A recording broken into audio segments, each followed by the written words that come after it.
Welcome to How to Build a Fiddle, Part 3. Now I'm building a fiddle made from an old cherry board a friend gave me, and a spruce beam that came from an old building built around the turn of the century way up in New Hampshire. In the last video, we built a form and then we assembled our sides on the form.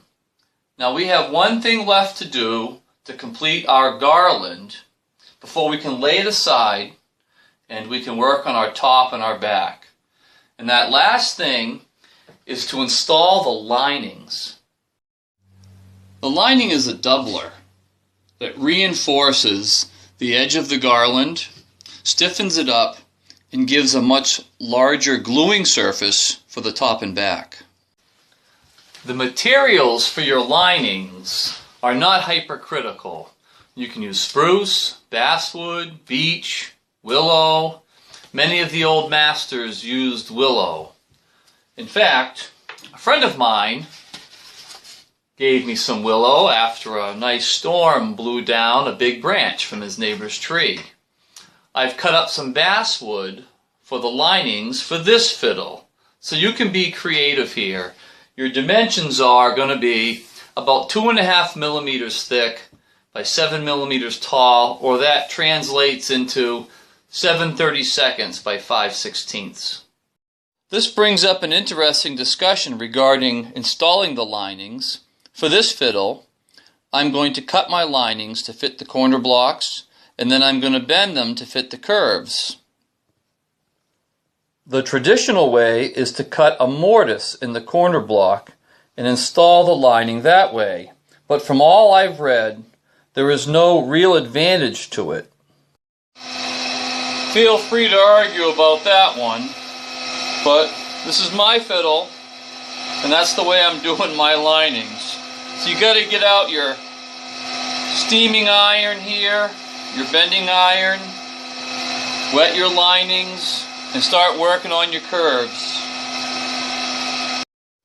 Here's the first one installed. And that brings me to another tool alert. This is an important tool that you do not want to be without. Looks like this. You want to get yourself some of these, and then you want to do surgery and make them look like this. You shorten the nose, you get much better spring tension on the ends to glue these linings on and other little doodads you come across.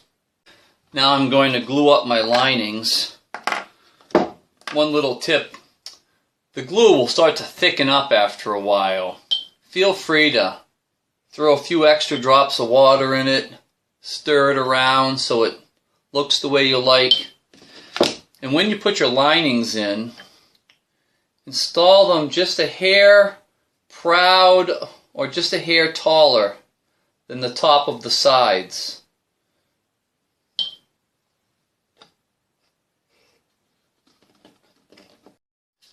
After you remove your little clamps, it's time to level or true up the surface of your garland. There's a couple ways you can do this. You can use an adhesive and attach 100 grit sandpaper to a sheet of plywood. And then you can sand your surface until it's nice and even. You can use a large file and work on it that way. Or you can cheat like I did and go over to my great big belt sander. The plan is to leave the garland on the mold until I get one side of the fiddle glued on. Now we're going to use this as our template to cut out our top and our back. It does make a difference which side is up and which side is down. Chances are, although it looks symmetrical, chances are it's slightly asymmetrical, small variations between the left and the right side. So for our purposes, this is the back of the fiddle. So I'm going to lay it down this way to trace my back. This is how your mold will look while you're tracing the back.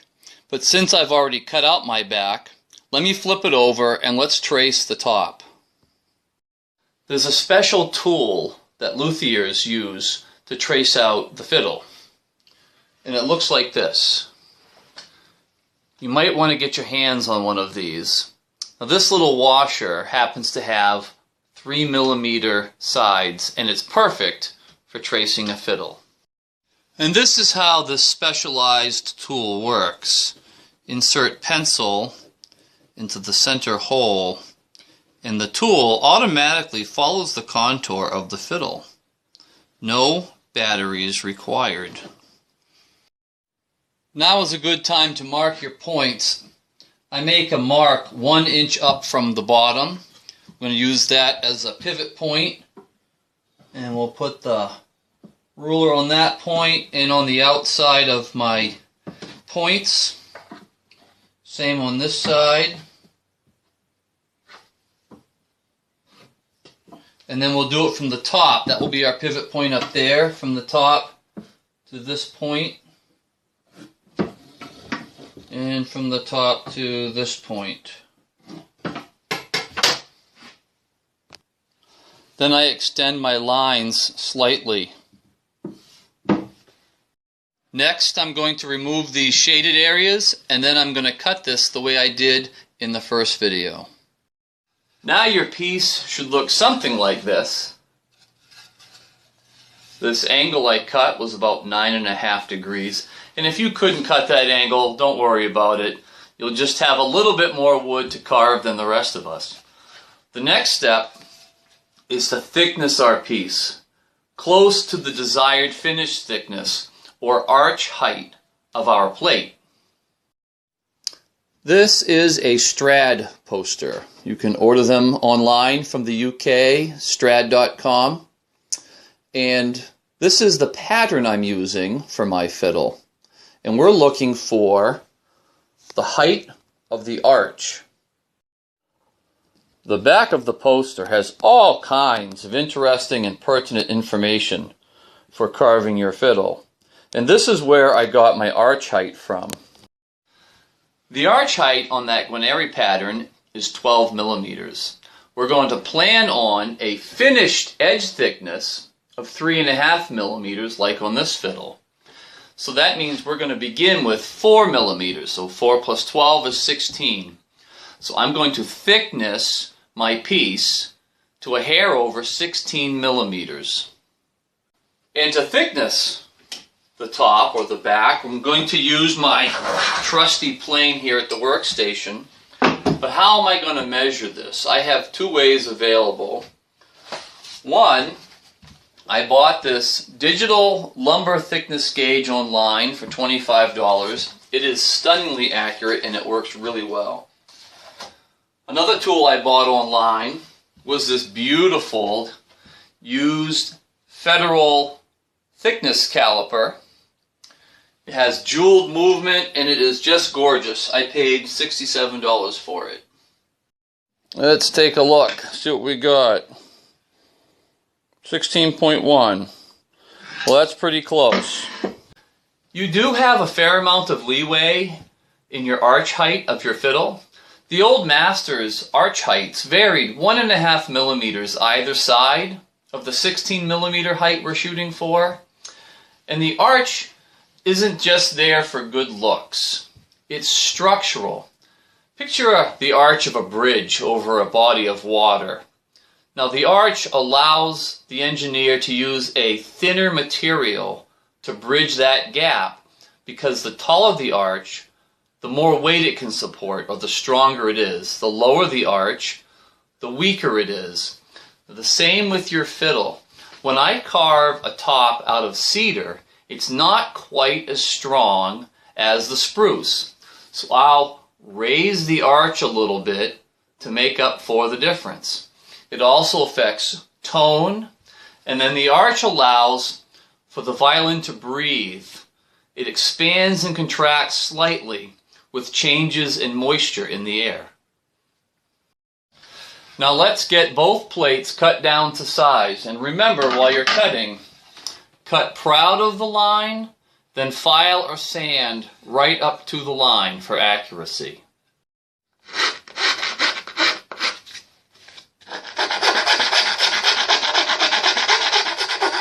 I'm just finishing up the shape with my little half round file, getting right up to that pencil line. I'm actually splitting the pencil line, getting into the lead. Next, we're going to thickness the edges. The excitement really starts to build here as we are very close to actually carving the plate for our fiddle. What we need to do right now is to build what some call the Purfling Platform, a little shelf around the perimeter of our plate. We need to begin by thicknessing our edge. There's a couple ways you can do that.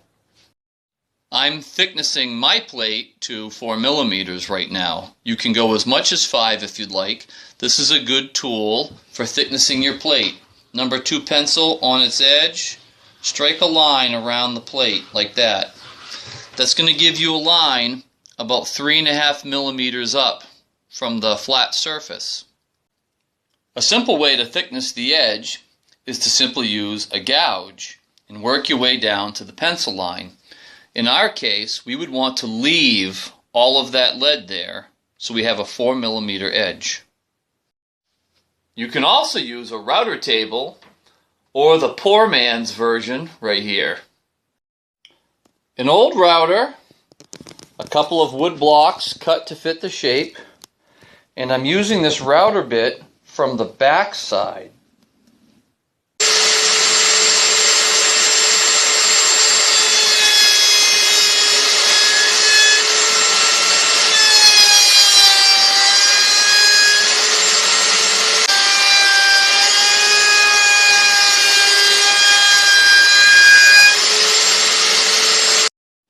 This is what I get with my redneck method.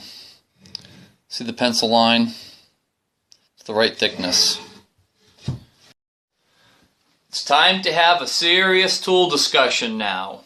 You cannot progress any further without some of these tools. You're going to need some chisels. I suggest a set of 4 similar to this one. Chisels are straight and flat. One of these little sets, 1/4 inch wide through 3/4 of an inch, will suffice. You're also going to need some gouges. Gouges are like chisels, but they're curved. They come in different radiuses and different widths. They also come with different cutting edges. An inside cutting edge like this one, and an outside cutting edge like this one. You're not going to need the outside cutting edge on your fiddle very often. I rarely ever use that one. Now, you can build your entire fiddle with just 3 gouges. The smallest you are going to need is a 1/4 inch wide, little tiny one. This will help you on the scroll and some detail work. I enjoy using a lower radius. See, it's gentle curve. This is 3/4 of an inch wide. And the biggest one I use is just for roughing in the arch, and it's 1 inch wide. Now, I got some of these from the dump, and they are my finest chisels, I think. This one is from eBay. I think it was $13 or $14, and it's secondhand, and it holds a nice edge. Home Depot sells a small wood carver's kit by Buck Brothers, and I think it came with 6. You can throw out the other 4 because they're kind of useless. This is a little 1/4 inch gouge, and it's really handy on the scroll. And this funny curved one is wonderful when I'm working on the peg box. This is my favorite way to hold my chisels, gouges, and files on these nice magnetic strips. They're $13 at Home Depot or Lowe's. You've seen me use my little plane, but you are also going to be using 2 small finger planes with convex bottoms. You can get a nice little set on eBay for about $26. While you're shopping for tools, get yourself a nice little square, a stainless ruler with the metric scale on it, definitely a caliper, and Get a nice X-Acto knife. I have this old one from the 80s. They come with different blades. You can buy all different types of blades for them.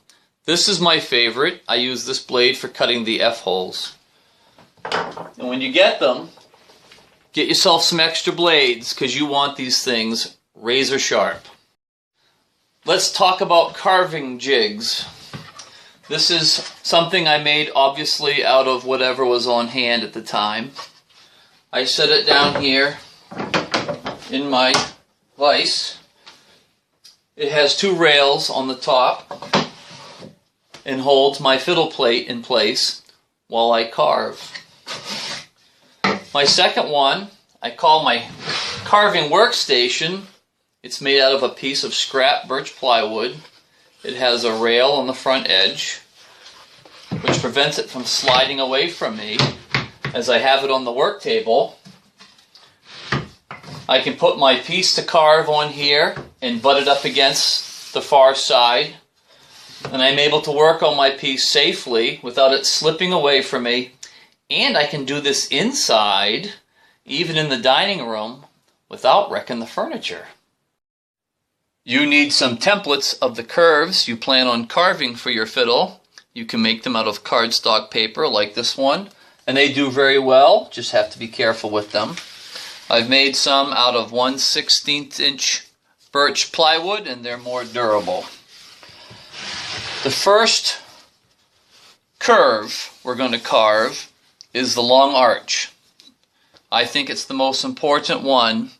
Everything else kind of hinges on this one. In fact, once I get the long arch correct, the other ones tend to just fall in place. Alright, are you excited? Are you ready to carve yourself a fiddle? Make some nice wood shavings? I want you to make sure your tools are razor sharp, and I mean sharp enough to shave with. Watch some videos on YouTube on tool sharpening. Here's a tip from me. Cheaper and simpler is best. I actually use a belt sander, a polishing compound, on a buffing pad on my grinding wheel, and I can take a dull tool to razor sharp in a matter of a few minutes. But that's the way I do it. You find what you like and what you have confidence in. Alright, let's get to carving. As we start carving, we must be aware of the differences between the two arches. The arch on the back is a long, gentle curve. The arch on the top of the belly plate has a plateau, a flat area. I recommend marking it out just before you start carving. As you begin to carve, my next tip is for you to carve across the grain initially to prevent accidentally splitting the wood.